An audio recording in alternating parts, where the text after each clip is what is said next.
I never told my daughter what I was hiding in a safety deposit box downtown. When she married a man I didn't trust, I made sure he'd never find Box 247. Then one morning, the bank manager called me in a panic. "Ma'am, your son-in-law is here demanding access to your box. He claims his wife is in danger and you're hiding something." I'd been waiting for this moment 18 months of watching documenting, preparing for the day I knew would come.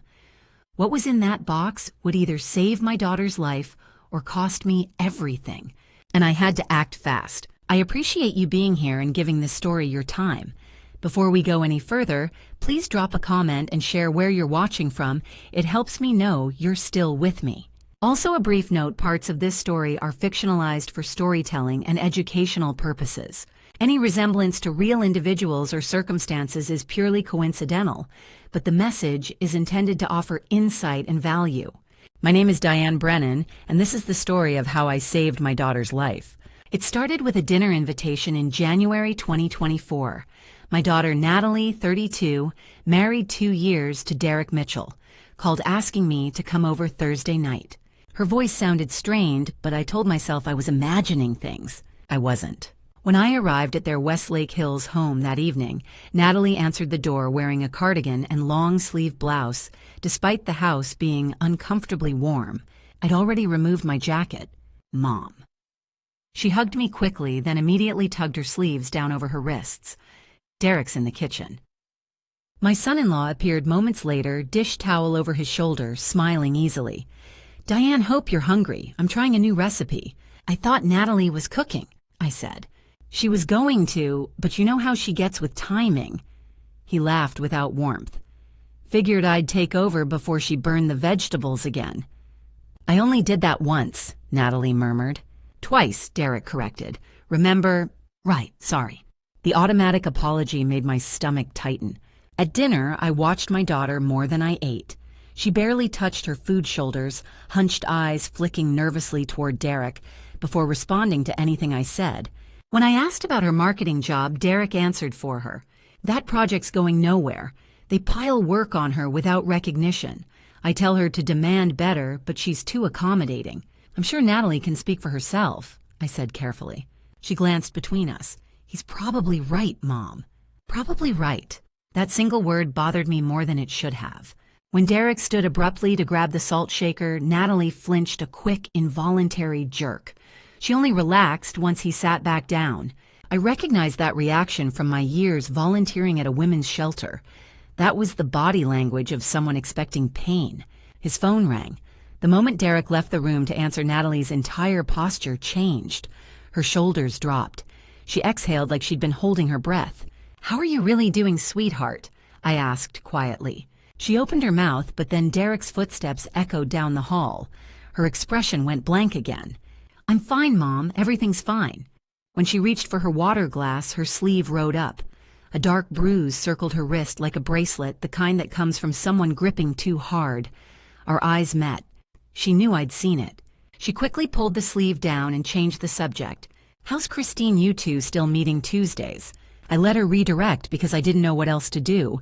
But my mind was cataloging everything: the long sleeves in an overheated house, constant apologies that flinched the bruise. 20 minutes later, Derek was ushering me to the door. "Early morning tomorrow," he said, though it wasn't even 8:30. I hugged Natalie, holding on longer than she seemed comfortable with. "Call me any time," I whispered. "Day or night." She nodded but said nothing. During the drive home to Tarrytown, my hands gripped the steering wheel too tight. Every detail replayed in my mind, the fear in Natalie's eyes, Derek controlling everything: the food, the conversation. Even when I left, I knew. Deep in my bones, in that place where a mother's instinct lives, I knew my daughter was in danger. But I couldn't prove it. Not yet. The next morning, I walked into a stationery store on South Congress Avenue and bought a leather-bound journal with cream-colored pages. In my car, I opened to the first page and wrote January 18th, 2024. Below that, I recorded everything from the night before, every detail, every word, every gesture that had made my stomach turn. I didn't know how long I'd need to keep writing or where this would lead. All I knew was this: I need to remember everything, because someday my daughter might need proof that what she was living through was real. And when that day came, I would be ready. The leather journal sat heavier in my hands than it should have. 2 months after that first dinner, I'd filled over 50 pages with observations I wished I wasn't writing. Each entry began the same way: date, time, location, followed by details that painted a picture I couldn't ignore. The patterns emerged quickly. Late January, Natalie canceled lunch twice. The first time, "Sorry, Mom, Derek needs me home this week." The second, a week later, "Derek needs me home again. Rain check." I documented her exact words. The shift from wanting to see me to prioritizing Derek's needs. The unnecessary apologies. We used to have lunch every Thursday without fail. When I finally visited their home in early February, I understood why Derek kept her isolated. Natalie's phone buzzed constantly every 20 or 30 minutes like clockwork. Each time her shoulders tensed. She'd glance at the screen, then at me, then back down. "Derek just likes to check in," she explained, though I hadn't asked. I counted 6 messages in 90 minutes. When she briefly showed me a photo, I glimpsed his latest text. "Who's there? How long are they staying?" That night I wrote it all down. The frequency, the tension, the monitoring disguised as concern. By mid-February, new troubling patterns appeared during our phone calls. "Derek's handling our finances now," Natalie mentioned casually, though her voice wavered. "He's better with numbers." "What about your account at First National?" I asked carefully. Long pause. "I'm not sure. Derek set up a joint account. Everything went there, I think." She sounded uncertain about her own money. I noted the passive language Derek set up, not "we decided." The confusion about accessing accounts that had been hers since college. The physical changes worried me most. When we met for coffee at Mozart's in late February, I barely recognized my daughter. She'd lost weight. Her jeans hung loose at the waist. Dark circles shadowed her eyes despite heavy concealer that seemed particularly thick around her left cheekbone. "Work's been stressful," she said, stirring coffee she never drank. But when I asked about specific projects, Derek's words came from her mouth. "It's probably not important. I'm probably overreacting. Derek says I worry too much." Every opinion hedged, every thought qualified. My confident daughter had learned to doubt herself. During family gatherings, Derek now answered questions I asked Natalie directly. He monitored who she texted. The friend Ashley she used to mention constantly hadn't come up in weeks. When I asked, Natalie just shrugged. "We drifted apart, I guess." Drifted, as if friendships dissolved naturally without cause. The journal grew thicker with each visit. 50 pages of dated entries, direct quotes, behavioral patterns. I cross-referenced events, documented Derek's escalating control. One phrase appeared repeatedly in my notes. "Natalie always forgets things." Derek said it constantly at dinners and conversations, correcting her memory of events. Classic manipulation, making her question her own reality. Late February, I tried one more time. "Sweetheart, is everything really okay? Mom." Her voice held rehearsed exasperation. "I'm fine. Derek's just protective because he loves me. Please stop worrying." I wanted to push harder, but I'd learned from my shelter volunteer days pushing too hard drives victims further away. "Okay," I said softly, "but I'm always here. Anytime." "I know, love you." We hung up around 4:30 that afternoon. I stared at my phone, feeling helpless. 3 hours later, 11:47 p.m. a text arrived from Natalie's number. "Mom, I'm fine. Please stop worrying." I sat up in bed staring at those words. We'd already talked that afternoon. I'd already backed off. I hadn't contacted her since. So why was someone sending this now? I typed back, "Just wanted you to know I love you, sweetheart." Response came immediately. "Love you too." Too fast, too generic. Natalie always used more words, added emojis signed with her initial. I opened my journal and wrote a single sentence that made my blood run cold. February 28th, 2024, 11:47 p.m.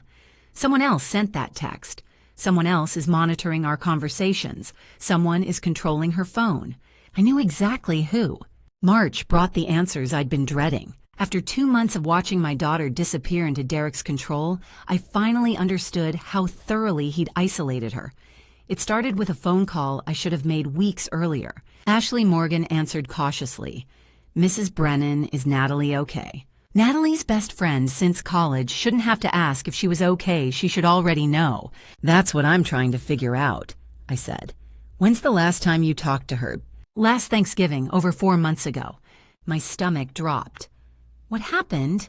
I noticed bruises on her arms like someone had grabbed her hard enough to leave marks. When I asked, she got defensive, said she'd bumped into something. Ashley's voice cracked. 2 days later, she texted saying Derek thought our friendship was unhealthy and she needed space. Then she blocked me completely. November, 3 months before I'd even started my journal. Derek had been hurting her longer than I'd realized. We met for coffee 2 days later. Ashley showed me text screenshots spanning a year. Natalie's messages went from warm and funny to one-word responses to nothing. A decade of friendship erased because Ashley had noticed bruises. He's systematically taking away everything that makes her herself, Ashley said, reading through my journal, which had grown to 75 pages. She provided a written statement that night. More evidence for the case I was building without knowing if I'd ever use it. But evidence meant nothing without understanding legal options. By mid-March, I was researching domestic violence patterns online at 2 a.m.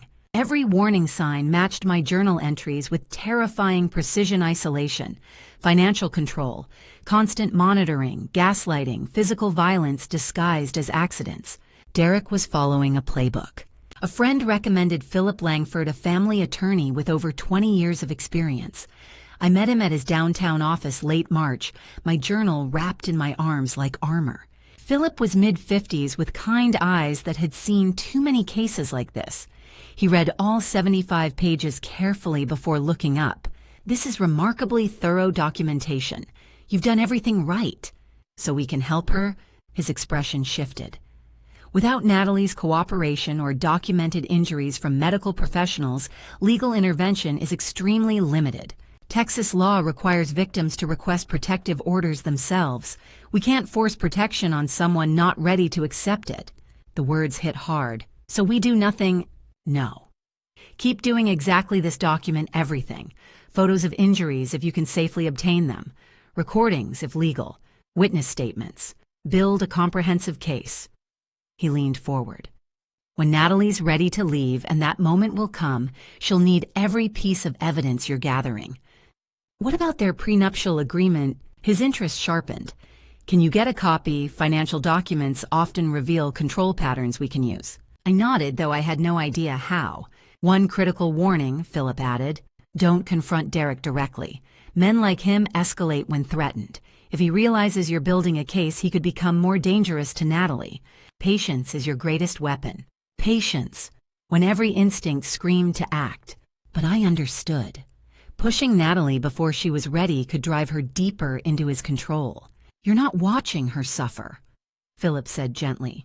You're documenting it, creating the foundation for her freedom. When she's ready, everything will be in place. I left with a strategy but a heavy heart. 3 weeks later, at a family gathering in mid-April, I watched Derek's hand close around Natalie's upper arm, not gentle, but controlling. Her face went blank, that practiced compliance I'd seen before. She didn't pull away, didn't protest, just absorbed whatever quiet threat he delivered through that grip. Around us, relatives laughed oblivious. I stood 10 feet away, helpless, watching my daughter held captive in plain sight. That night, I wrote April 15th, 2024. This isn't a marriage. This is captivity. And I will free her from it, no matter how long it takes. The knock came on a Tuesday morning in early May, unexpected, urgent.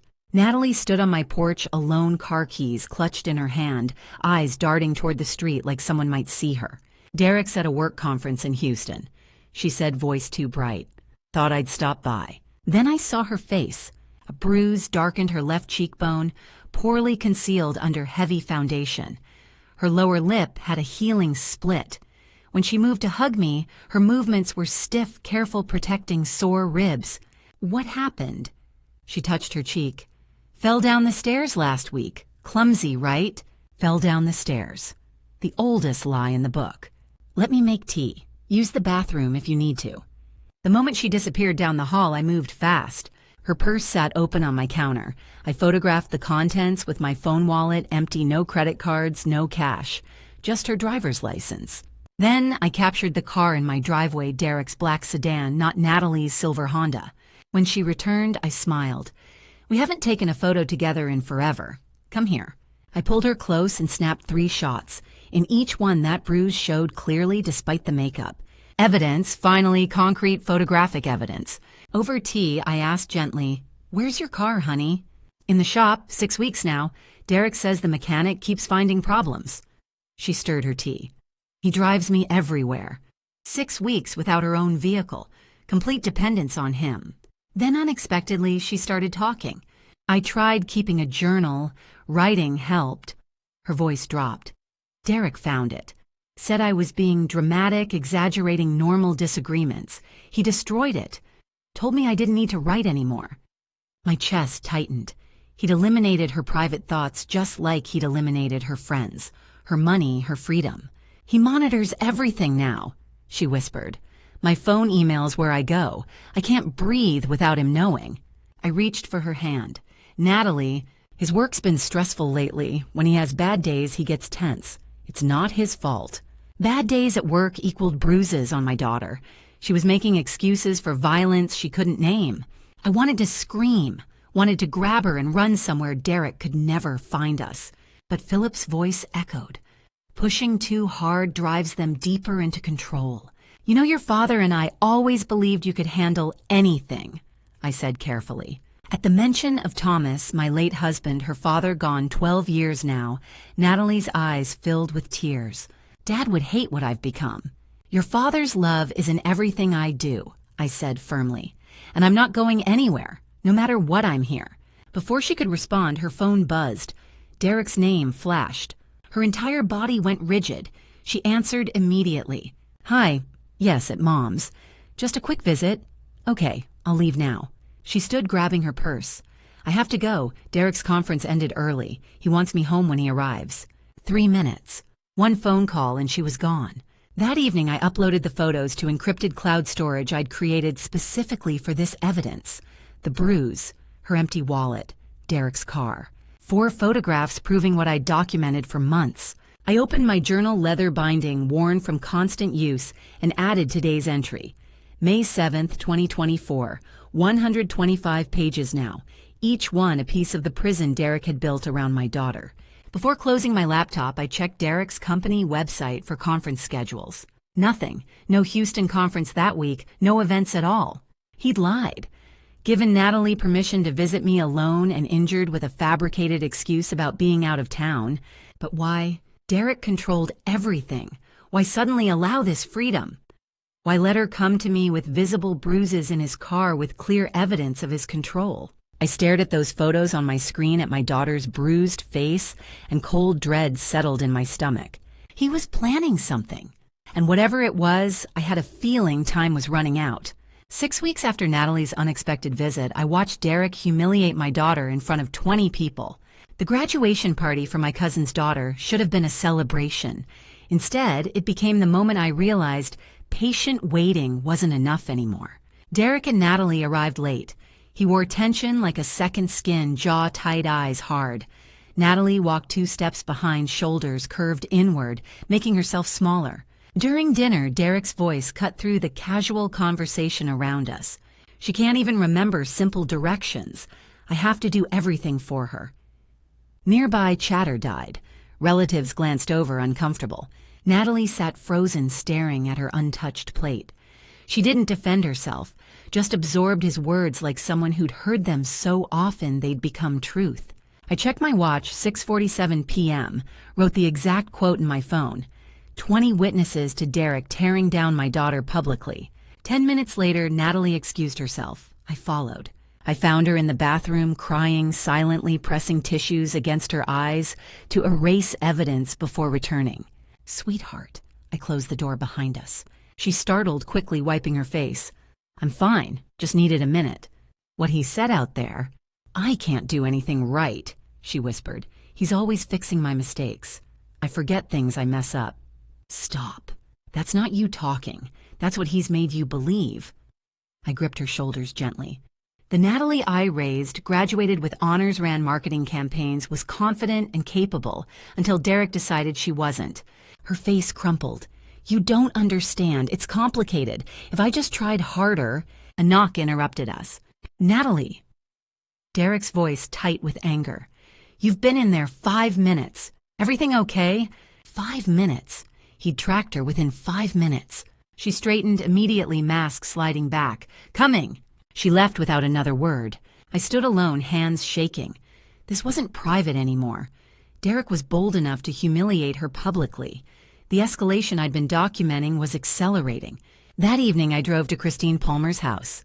Christine had been my best friend for 30 years. We'd met when our daughters were in elementary school. She was 60 now, like me, a retired nurse with steady hands and a steadier heart. Someone who'd seen me through Thomas's passing and never asked for anything in return. In her kitchen, everything I'd held in for months poured out. He humiliated her publicly today, just tore her apart in front of everyone, and she sat there taking it like she deserved it. Christine listened, expression darkening. When I finished, she leaned forward with unusual intensity. Diane, I don't talk about this much, but in my early 30s, I was in an abusive relationship. Took 3 years to leave. I recognize every sign you're describing because I lived them. My breath caught. You've done everything right, documentation, legal consultation. But you need more now, professional help. Someone who can gather evidence legally, who knows how these cases escalate. She wrote down a number. Harold Meadows, former detective. Tell him I sent you. 2 days later, I met Harold at a quiet coffee shop in South Austin. He was 55, gray-haired, with the calm competence of someone who'd seen everything twice. I showed him my journal, 150 pages, along with photographs and timeline. He read for 20 minutes, finally looked up. Mrs. Brennan, this is one of the clearest patterns I've seen in 15 years. He's escalating public humiliation, increasing control, classic trauma responses. We need to move carefully, but quickly. He explained services surveillance on Derek background checks, evidence gathering witness interviews. Everything I'd been doing alone, but with professional resources. $3,500 retainer. Detailed reports, photographs, documentation that holds up in court. I wrote the check immediately from my emergency fund. How soon? 48 hours. I'll coordinate with your attorney, too. Philip Langford. He nodded approvingly. Good attorney. This'll work. For the first time in months, I felt like I wasn't fighting alone. On July 15th, Harold's first report arrived. I opened it expecting surveillance of Derek at work.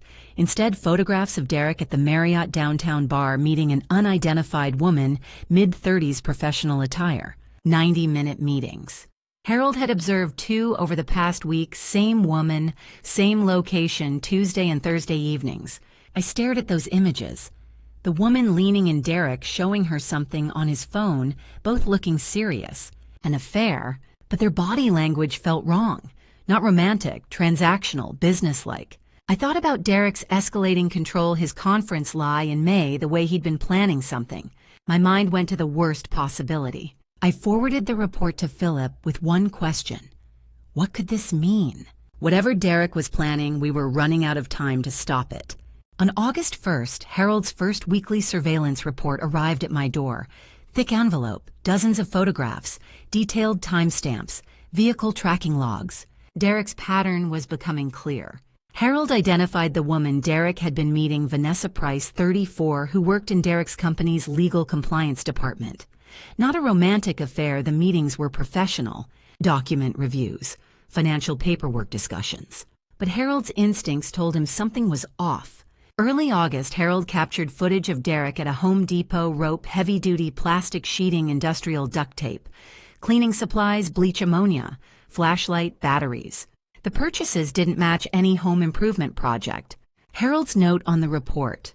This is a pattern I've seen before. He's preparing for concealment, not construction. Harold ran a comprehensive background check. A 2019 workplace complaint surfaced harassment allegations, quietly settled with a confidentiality agreement to avoid scandal. Mid-August, Harold tracked down Martin Holloway, a former colleague of Derek's. Martin agreed to meet at a diner outside the city. Martin's story was damning. Derek had embezzled $45,000 over 18 months from their previous employer. Martin had confronted him. Derek threatened Martin at 2 a.m. outside Martin's home, mentioning Martin's young children, describing their school pickup routine. The company forced Derek to resign quietly to avoid publicity. He landed a new job within weeks. I felt sick. Harold's investigation expanded to Natalie's finances. With Philip's help, we obtained records showing Derek had forged Natalie's signatures on trust fund withdrawal forms.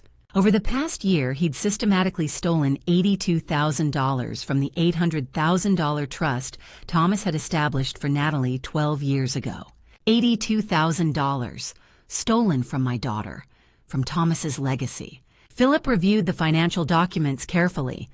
"These signatures are clearly forged," he said, pointing to inconsistencies. "This is felony fraud, multiple counts. Combined with the domestic violence evidence, we're building an exceptionally strong criminal case." But he warned, "We still need Natalie's cooperation to press charges, and we need to be careful. Cornering him could escalate the danger." I maintained normal contact with Natalie, weekly phone calls, monthly visits, careful not to alert Derek that we were building a case against him. My journal reached 200 pages by late August. Every entry cross-referenced with Harold's reports, photos, financial documents, witness statements. The evidence was comprehensive. Christine reminded me constantly, patience, strategy. You're protecting her by doing this the right way. On August 30th, Harold called with urgent news. "Diane, we have a problem. Derek's researching home security systems for your neighborhood. I found records of him documenting your daily routine, when you leave for errands, when you return, which routes you take. He's not just watching Natalie anymore. He's watching you." The hunter had realized I was hunting him, and he was hunting back. After Harold's warning that Derek was surveilling me, keeping evidence at home felt dangerous. I needed a location Derek couldn't access, couldn't breach, couldn't destroy. On September 8th, I met with Douglas Kemp, the manager at First National Bank on 301 Congress Avenue in downtown Austin. He was in his 50s, professional, discreet. "I need the largest safety deposit box you have," I told him, "and I need absolute security." Douglas led me to the vault room. "Box 247, he said. 10 by 10 inches, steel reinforced. It requires dual authentication, your personal key and the bank's master key both turned simultaneously. Only your name will appear on the access log. Anyone else would need a court order." He handed me a small brass key. "This is your only copy. Keep it with you at all times. If you lose it, we'll have to drill the box open at significant cost." I slipped the key into my purse. From that day forward, it never left my side. On September 9th, I transferred everything from my home to Box 247. The original leather journal, 225 pages now binding, worn from constant use, every page dated and detailed. 27 encrypted photographs on USB drives, Natalie's bruises, her empty wallet, Derek's car, and their driveway injuries that told the story words couldn't capture. Harold's complete investigation reports printed and digital backup, surveillance photos, vehicle tracking logs, the Home Depot receipt, documentation of Derek's meetings with Vanessa Price, financial documents proving fraud, forged signatures on trust fund authorization forms, withdrawal records showing $82,000 stolen systematically, bank statements, transfer receipts, audio recordings. Derek's verbal abuse at the June graduation party, time-stamped at 6:47 p.m., with 20 witnesses present. Written statements from Martin Holloway and Ashley Morgan. The prenuptial agreement copy Philip had obtained from courthouse records. Thomas's will showing the $800,000 trust established for Natalie 12 years ago. Derek's background check results, the 2019 harassment complaint, the forced resignation, the embezzlement Martin had described. I also created an encrypted cloud backup, password protected. I shared the password only with Philip and Christine. If something happened to me, they could access everything. Mid-September, I added new documents to the box Natalie's life insurance policies. I discovered Derek had increased her coverage from $500,000 to $2.5 million in July. The same month, he started buying rope and plastic sheeting at Home Depot. Philip examined the insurance documents with growing alarm. This changes everything.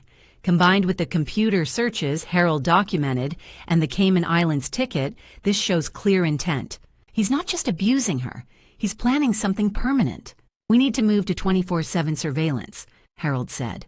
If he's preparing to act, we'll know the moment he moves. Late September, Harold captured video footage of Derek meeting Vanessa again. Their body language was urgent. They appeared to be discussing a timeline. I visited Box 247 weekly, adding new evidence as Harold delivered reports. Each visit, I looked at the growing collection proof of 18 months of systematic abuse, financial fraud, and escalating danger. I kept a working diary at home, a decoy with mundane observations. If Derek broke in and found it, he'd think that's all I had. The real evidence remained locked in steel, protected by 2 keys accessible only to me. On September 28th, late at night, my phone rang. Natalie. Her voice was strange, flat, careful. I love you, Mom. Remember that, okay? No matter what happens, remember I love you. The line went dead. I tried calling back. Voicemail. I sat in my kitchen holding the phone, my heart racing. That wasn't goodbye. That was a warning. Whatever Derek was planning, it was happening soon. October passed in a fog of surveillance reports, financial audits, and growing dread. Harold's reports showed Derek's pattern intensifying. Mid-October, he purchased rope and heavy-duty plastic sheeting at a hardware store. Not the kind you use for painting, the kind you use to contain a scene. On October 25th, Harold filmed Derek meeting Vanessa Price, the insurance specialist, from his office at a downtown cafe. Their conversation lasted 47 minutes. Harold couldn't hear the words, but the documents on the table were clear life insurance claim procedures, beneficiary verification forms, death certificate processing timelines. Derek was learning how to collect. My journal grew darker. By late October, it had reached 250 pages. Each entry felt heavier than the last. Then on October 31st, Halloween night, everything accelerated. My phone rang at 11:47 p.m. The caller ID showed unknown number. I answered immediately. Natalie. Her voice was a rushed whisper.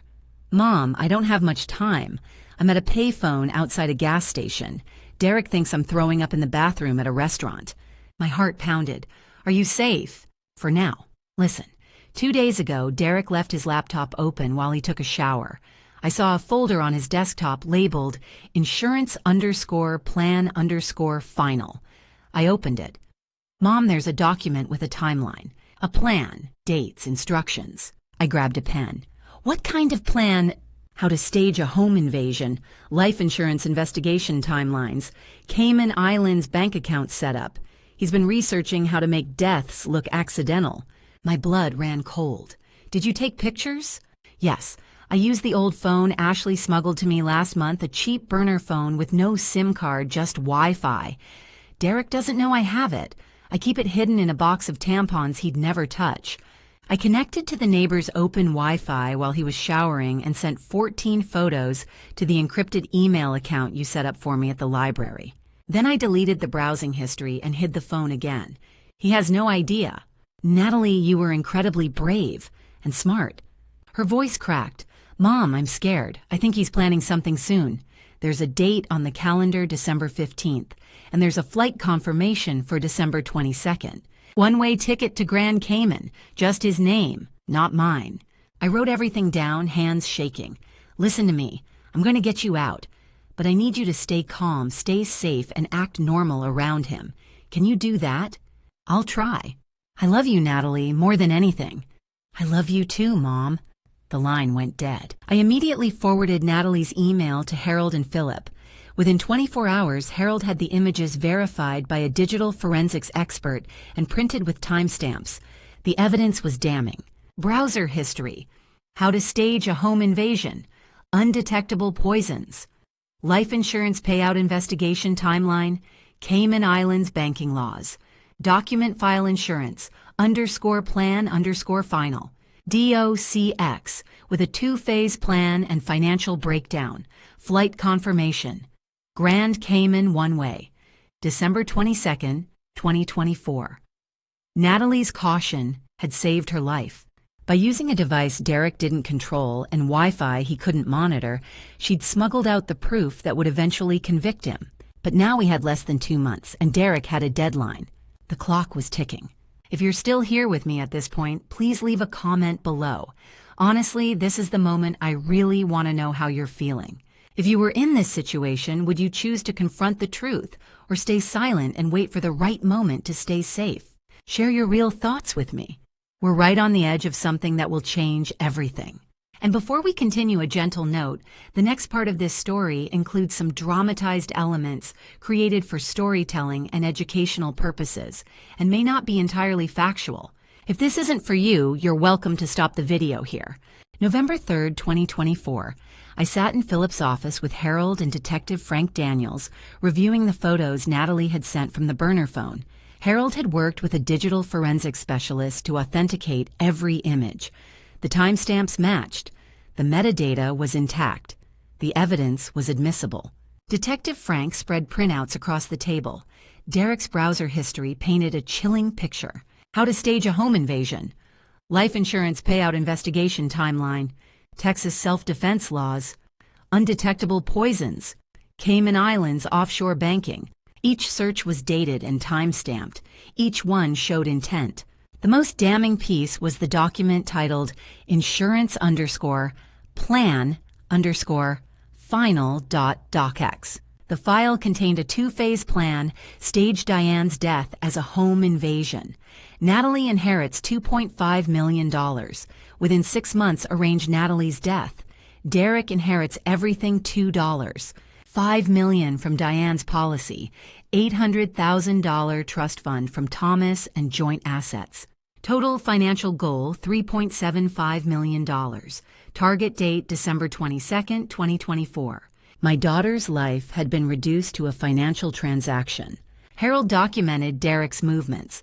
November 5th, industrial cleaning chemicals purchased in small batches. November 10th, high-powered flashlight and batteries. November 15th, Martin Holloway contacted Harold. Derek had threatened him in 2022 after Martin confronted him about embezzlement. He said if I ever spoke about it again, I'd regret it. Natalie was supposed to join us for Thanksgiving. At the last minute, she texted, Derek says we're going to his parents. I'm sorry, Mom. Surveillance showed they never left their apartment. Derek kept her inside all day. The next morning, my phone rang at 9:47 a.m. Douglas Kemp, the branch manager at First National Bank. Mrs. Brennan, I need to speak with you immediately. Your son-in-law was just here. My blood went cold. Derek at the bank. He arrived 20 minutes ago, demanding access to Box 247. He claimed you'd given him permission that his wife was in danger and you were hiding evidence. He became aggressive when I refused. He said, I know what's in there, and I know you can't stop me from getting it. I gripped the phone. Douglas Derek Mitchell has no legal right to that box. Only my name is on the access log. Under no circumstances can he access it. I made that clear, but he leaned across my desk and said, I'll find another way. You can't protect her forever. I filed an incident report and flagged your box for additional security. I'll be there within the hour. I called Philip and Harold immediately. We met at the bank at 11 a.m. Douglas escorted us to the vault. Box 247 is secure, but if your son-in-law knows about this box, he may attempt something drastic. Philip spoke firmly. Derek Mitchell is under investigation. This incident will be documented. If he returns, call police immediately. I stared at Box 247, the small steel door holding 18 months of evidence. Derek knew. He was hunting for proof, and if he found it, he'd destroy it. Harold's voice was urgent. Diane, we're out of time. If he's desperate enough to confront a bank manager, he'll do worse. The next morning, Harold called at 6 a.m. Diane Derek just purchased a one-way ticket to the Cayman Islands. Departure, December 22nd. Natalie's name isn't on it. The floor dropped out from under me. 3 weeks. I called Philip. We move now. By 9 o'clock a.m., we were in his office with Detective Frank and Rachel Klein, the Assistant District Attorney. Detective Frank laid out the strategy. We have circumstantial evidence for conspiracy. The search's insurance increase flight booking. But conspiracy cases take time. We arrest him on fraud and forgery, $127,000 with clear paper trails. Fast, clean, indisputable. We arrest December 9th and hold him while we finalize the conspiracy case. Rachel Klein nodded. Use financial crimes to isolate the defendant immediately, then build the murder conspiracy case while he's locked up. Smarter than rushing and risking bail. Philip looked at me. Diane, your documentation gave us everything. The Journal, Herald's surveillance financial records, Natalie's photos. It's all admissible. I took a deep breath. When December 9th. We served Derek at work extract Natalie simultaneously. By end of day, your daughter is safe. I looked at the calendar. December 9th was circled in red. 2 weeks until rescue. 3 weeks until his flight. The war was about to begin. On December 1st, 4 of us sat around the conference table in Philip's office, Herald Detective Frank Phillip and me. Between us lay 2 weeks of plane ticket and a plan to save my daughter's life. Philip spoke first. We file for an emergency protective order tomorrow. Judge Martha Reynolds' family court 30 years on the bench. She's our best shot. Harold laid out surveillance photos spanning 18 months. This timeline shows escalation, isolation, financial control, threats, purchases consistent with crime scene preparation. And this, he tapped the flight confirmation, is his exit strategy. Detective Frank nodded. On December 9th, we execute arrest warrants for fraud and forgery. We serve Derek at his workplace to avoid confrontation at home. Simultaneously, officers escort Natalie to safety. She'll stay with Christine Palmer until we secure permanent protection. I looked at the faces around the table, the lawyer, the investigator, the detective, and I thought, this is what it takes. Not just a mother's love, an army. On December 3rd, I returned to First National Bank and opened Box 247 one more time. Douglas Kemp handed me the brass key, and together we unlocked the steel door. Inside was everything.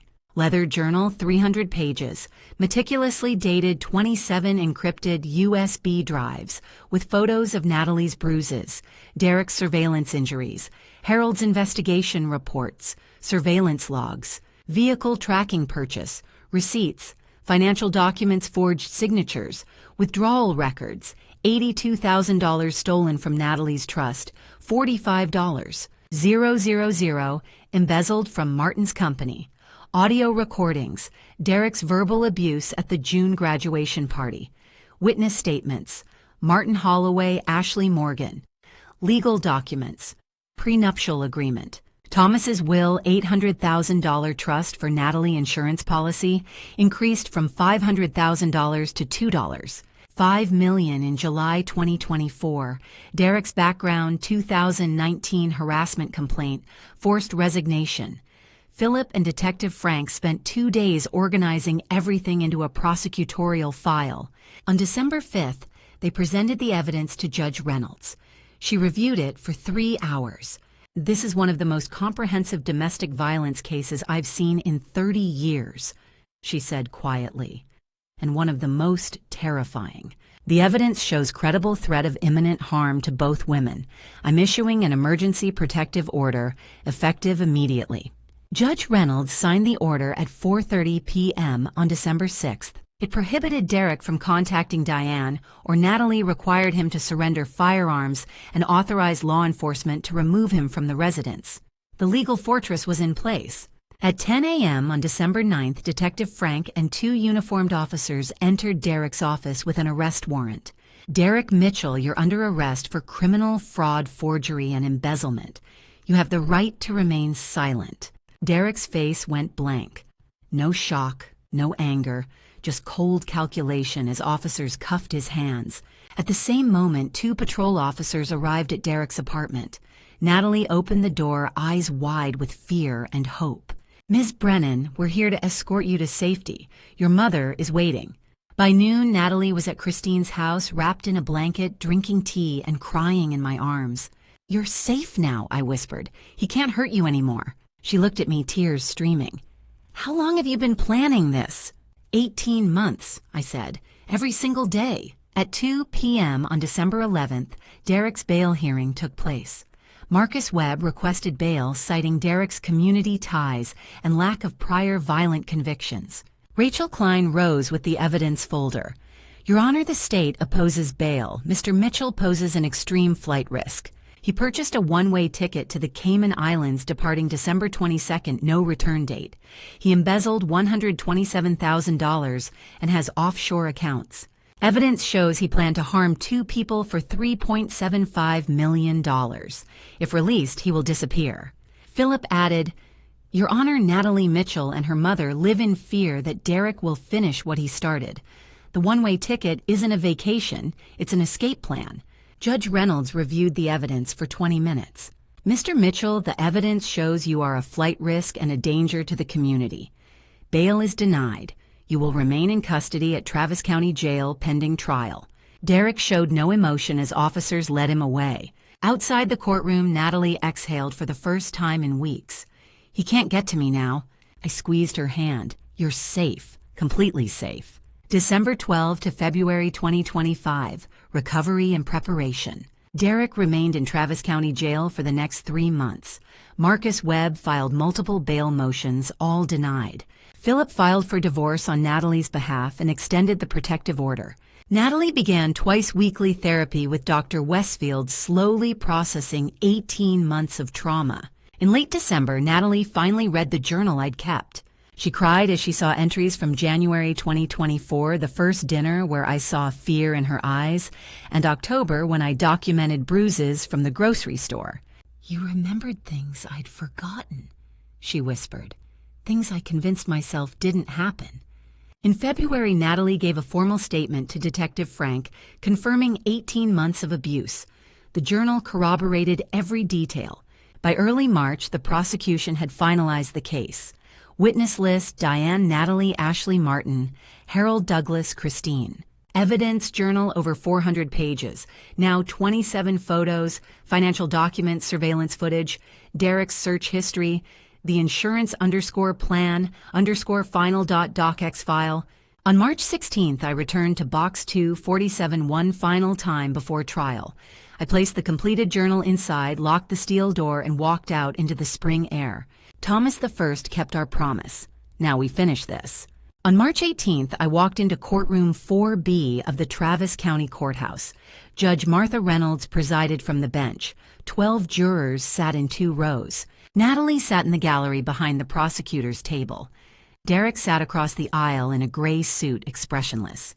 Assistant District Attorney Rachel Klein, a domestic violence specialist in her 40s, presented the opening statement, Derek's escalating pattern from isolation in January 2024 to a credible threat by December. Derek's attorney, Marcus Webb, mid-50s in a sharp suit, countered. An overprotective mother misinterpreted normal marital stress. Detective Frank Daniels took the stand first. Rachel asked him about Derek's search history. Frank's voice was steady. "In 15 years working domestic violence cases, I've rarely seen evidence of premeditation this calculated. How to stage a home invasion, life insurance payout timeline, undetectable poisons. These weren't research, they were planning." The jury leaned forward.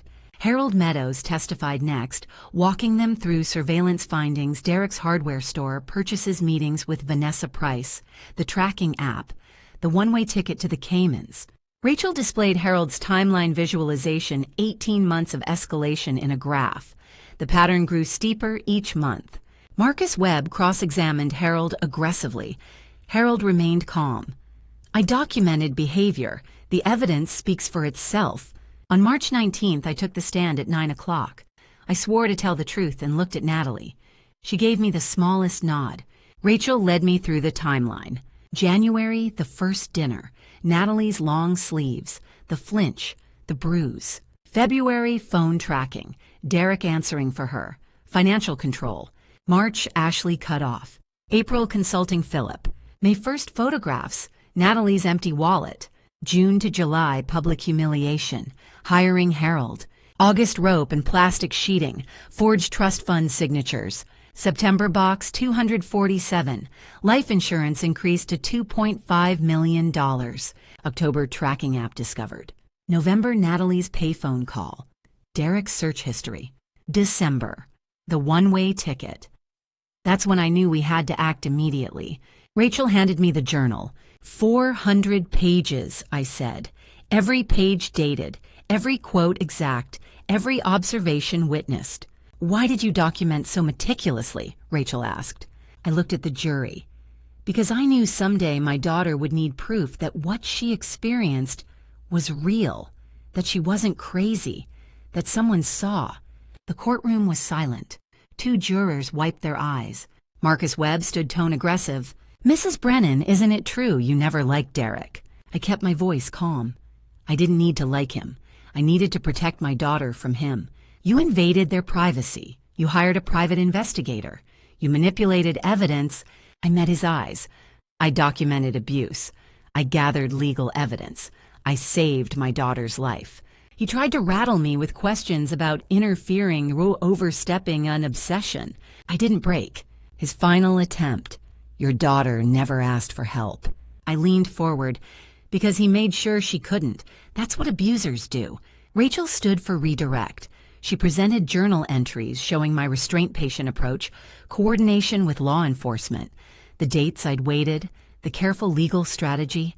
My testimony ended at 4:30 p.m. The jury's body language had shifted. They believed me. I stepped out of the courthouse. Natalie was waiting on the steps. She wrapped her arms around me. Thank you for seeing me when I couldn't see myself. I held her tight. Always, sweetheart. Tomorrow, Natalie would take the stand. The hardest part was hers now. At 9:15 a.m., my daughter rose to take the witness stand. I sat in the gallery beside Christine, our hands clasped so tightly my knuckles went white. Natalie wore a simple navy dress, the kind she used to wear before Derek told her it made her look too confident. Her hands trembled as she raised her right hand to be sworn in. Rachel Klein approached gently. Miss Brennan, can you tell the jury how you met Derek Mitchell? Natalie's voice was soft but steady. We met in 2021 at a charity fundraiser. He was charming, attentive in a way that felt romantic at first. He texted constantly, showed up at my apartment with flowers, wanted to know where I was every moment.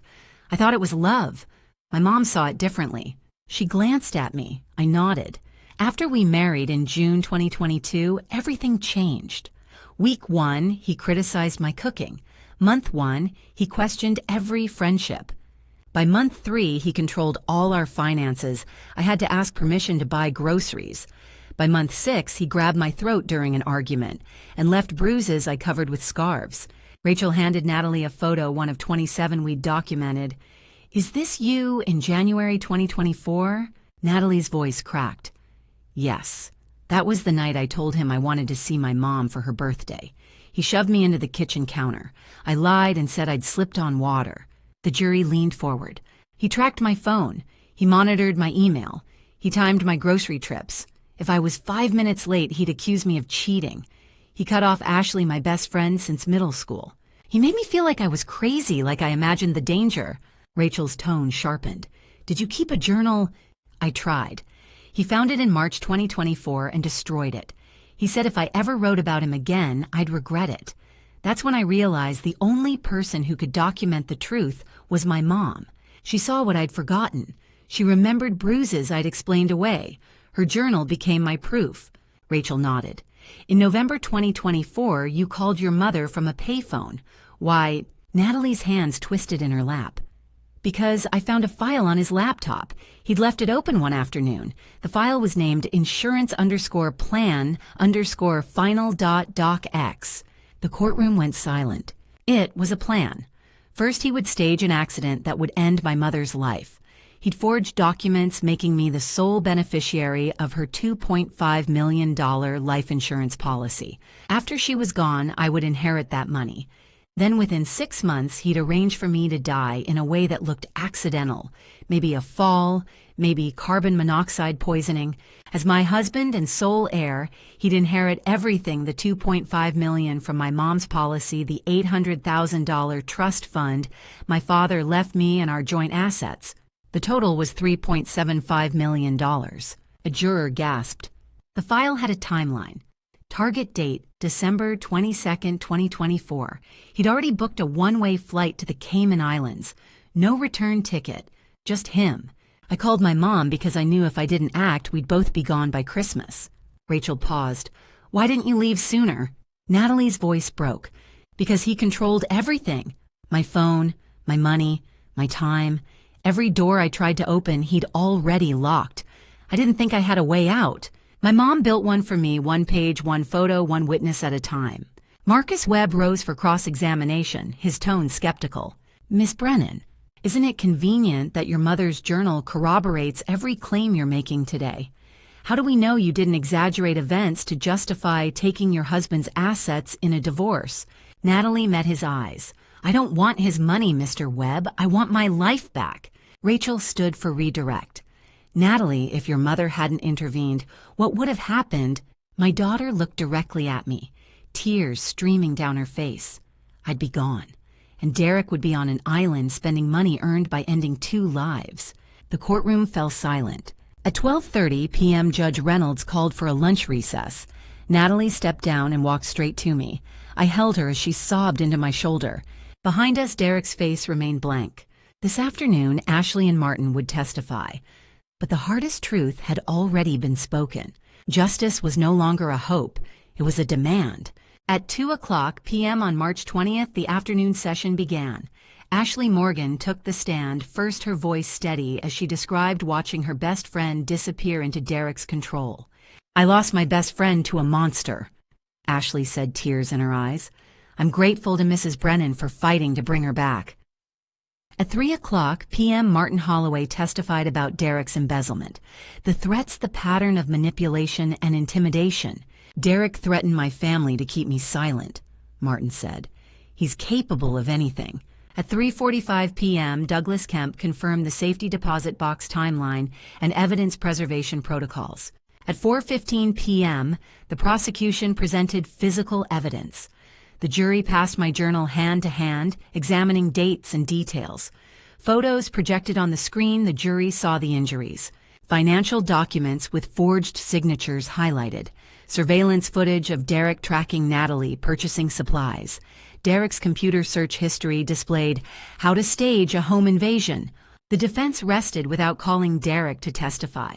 He would have been cross-examined about the searches and the insurance plan. At 5:00 p.m., Rachel Klein stood for closing arguments. This case is about premeditated conspiracy, escalating domestic violence, and a mother's courage to document evil. Derek Mitchell didn't just abuse Natalie. He planned to take her life and her mother's life for $3.75 million.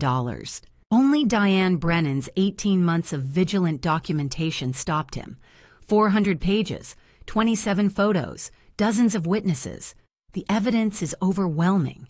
At 5:30 p.m., Marcus Webb argued weakly. The prosecution relies on a biased mother's observations and circumstantial evidence. Computer searches aren't crimes. Life insurance is normal. My client maintains his innocence. At 5:50 p.m., Rachel delivered her rebuttal. Searching undetectable poisons and stage home invasion, combined with a one-way ticket to the Caymans departing December 15th, isn't coincidence. It's confession. Diane Brennan saved 2 lives. Now you must deliver justice. At 9:00 a.m., the jury began deliberations. I waited in the courthouse victim services room with Natalie and Christine. What if they don't believe us? Natalie whispered. I squeezed her hand. They will. The truth is in every page. At 2:30 p.m., the jury requested to review my journal, a positive sign showing careful attention to evidence. At 4:45 p.m., a note arrived. The jury had reached a verdict. At 5:00 p.m., the courtroom reconvened, gallery packed. Judge Reynolds looked at the jury. Has the jury reached a verdict? The 4-person stood. Yes, Your Honor. The charges were read. Domestic violence, multiple counts. Criminal fraud, $127,000. Stalking. Illegal surveillance. Conspiracy to commit harm, 2 counts, Diane Brennan and Natalie Mitchell. Forgery. Verdict, guilty on all counts. The courtroom erupted. Natalie and I held each other, both of us crying. Derek showed no emotion. Officers led him away to await sentencing. Judge Reynolds set sentencing for April 15, 2025. Media cameras waited outside. I gave a brief statement. This verdict represents every mother fighting to protect her child, every victim finding their voice, every survivor reclaiming their life. My daughter is free. Justice is served. Natalie added, tears streaming. My mother never gave up on me. She saw me when I felt invisible. She saved my life. That night, Natalie and I sat in my kitchen the first time she'd been there since Derek's arrest. I opened my journal to the first entry, January 2024. Tonight I saw fear in my daughter's eyes. I turned to the last page and wrote the final entry, March 21st, 2025. Today I saw freedom in her smile. I closed the journal and looked at my daughter across the table. She was smiling, really smiling, for the first time in years. The war is over. Healing begins. On April 15th, 2025, I walked into courtroom 4B1 final time. Derek sat at the defense table in an orange jumpsuit, hands cuffed. 3 weeks had passed since the guilty verdict on March 21st. Today, Judge Martha Reynolds would decide how many years he'd spend behind bars. At 10 a.m., the hearing began. Rachel Klein addressed the court. Your Honor, the state recommends the maximum sentence based on severity, premeditation, and multiple intended victims. Derek Mitchell planned meticulously over 18 months to harm 2 women for financial gain, totaling $3.75 million. This wasn't a crime of passion. It was a business plan. Marcus Webb rose for the defense. Your Honor, my client has no prior violent criminal record. We ask the court for leniency. Rachel didn't hesitate. Your Honor, Mr. Mitchell was forced to resign in 2019 due to harassment. He embezzled $45,000 from a colleague. He forged signatures to steal $82,000 from his wife's trust fund. This is not a man without history. It's a man who's never been held accountable. Until now. Judge Reynolds nodded. We will now hear victim impact statements. At 10:30 a.m., Natalie stood and walked to the podium. She looked directly at Derek. You stole 3 years of my life. You isolated me from everyone who loved me. You tracked my phone, monitored my email, timed my grocery trips. You grabbed my throat. You shoved me into counters. You destroyed my journal. You convinced me I was worthless crazy, imagining danger that was real. Her voice grew stronger. You planned to end my mother's life first so I would inherit her insurance. Then you planned to arrange my death within 6 months to take everything $2.5 million from her policy, $800,000 from my father's trust, and every shared asset. $3.75 million. That's what you thought our lives were worth. She turned to Judge Reynolds. But you failed. Because my mother loved me more than you hated me. I survived, and I will spend my life helping other women escape people like you. I ask this court for the maximum sentence to protect future victims. Natalie returned to her seat. I squeezed her hand tightly. At 10:45 a.m., I stood. Your Honor, for 18 months, I documented my daughter's disappearance while she was still alive. I watched Derek Mitchell systematically destroy the bright, confident woman my husband and I raised. I lived in fear every day that I would receive a call telling me she was gone. I looked at Derek. He refused to meet my eyes. He underestimated a mother's love. He thought surveillance and intimidation would stop me. He was wrong.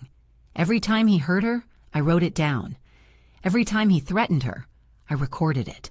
Every time he planned to harm her, I gathered evidence. He didn't just fail to take my daughter's life, he created the evidence that sent him to prison. I turned back to the judge. This journal represents hope.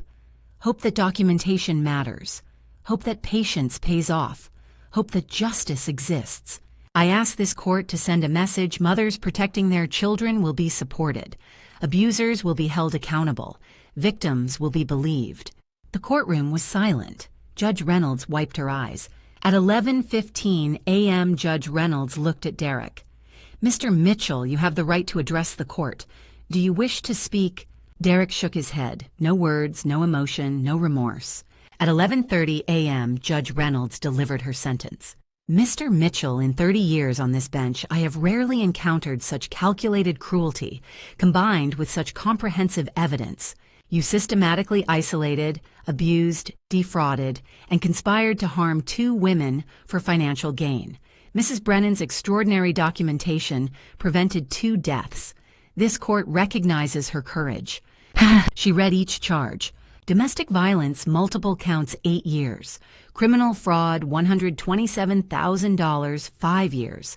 Stalking and illegal surveillance, 3 years. Conspiracy to cause death, 2 counts, 10 years. Forgery, 2 years. Judge Reynolds looked up. Total sentence 18 years in the Texas Department of Criminal Justice consecutive. No parole eligibility for 12 years minimum. She continued. The court orders the following restitution. Restitution for actual financial harm. $127,000 to Natalie Mitchell, the exact amount stolen through forgery and embezzlement. This includes $82,000 from her trust fund and $45,000 from Mr. Holloway's company. $25,000 to Diane Brennan for investigative and legal costs. Regarding the conspiracy, while Mr. Mitchell succeeded in stealing $127,000, evidence shows he planned to obtain $3.75 million through a staged double homicide.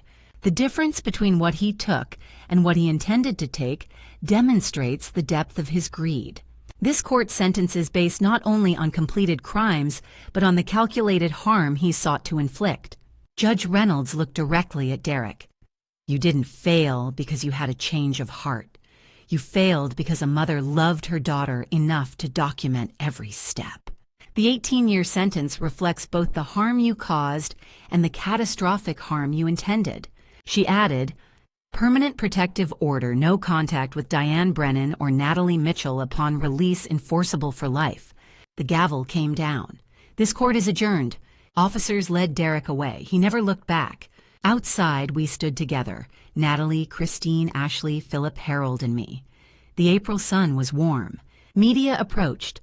I gave a brief statement about domestic violence awareness and the power of documentation. Philip confirmed Derek would likely appeal, but was confident the sentence would hold. Harold shook my hand. You did good, Diane. That evening we gathered at my house. Christine brought wine. Ashley made dessert. Philip raised a toast to Thomas. He would be so proud of both of you, Christine said. Natalie turned to me. Mom, what will you do with the journal now? I smiled.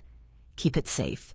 As proof that love and patience can defeat evil, and share our story to help others. That night, I returned the journal to Box 247 at First National Bank for permanent preservation. Walking out into the cool April evening, I felt a weight lift. Thomas, we kept our promise. Our daughter is safe. Justice is served. Now we can heal. October 2025. 6 months after Derek's sentencing, I stood at the back of a community center watching my daughter teach self-defense to 8 women escaping abuse. Her voice was steady. Her movements were confident. She was no longer a victim. She was a survivor helping others survive. Your body is yours, Natalie told the group. No one has the right to control it or take away your sense of safety. What happened wasn't your fault. You have the power to reclaim your life. One woman in the front row, barely 20, with fading bruises along her jaw, began to cry. Natalie noticed immediately.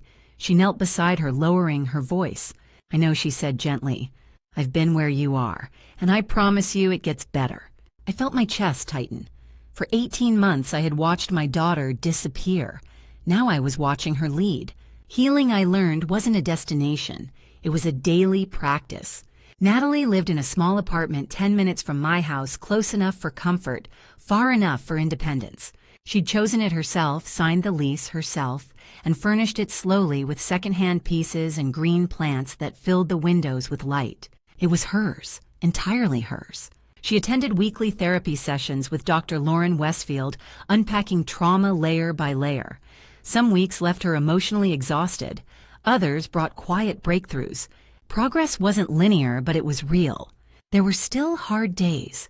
Nightmares came without warning, Derek's voice, his grip around her throat. Certain songs triggered panic. Financial decisions made her hands shake. Any hint of controlling behavior set off alarms in her nervous system. But she was learning how to recognize triggers, how to ground herself, how to ask for help instead of apologizing for needing it. And slowly, joy returned. She laughed again, real laughter. She made her own decisions.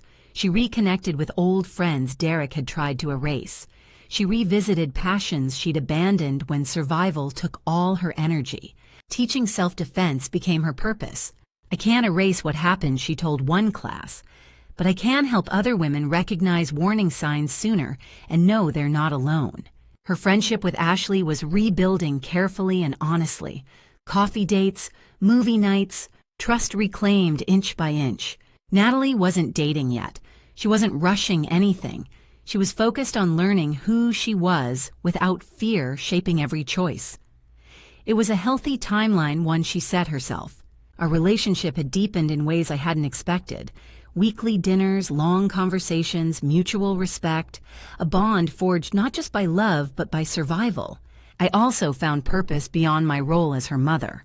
I began volunteering with the Texas Advocacy Project, facilitating support groups for families of domestic violence survivors. With Natalie's permission, I shared parts of our story, helping other parents recognize early warning signs and understand how isolation and control truly work. These stories weren't entertainment, they were survival tools. I used my journal as a teaching aid, showing families how documentation could create legal protection when words alone weren't enough. I began collaborating with advocacy organizations to develop a simple documentation guide, something practical, something usable. In October, a local news station featured our story.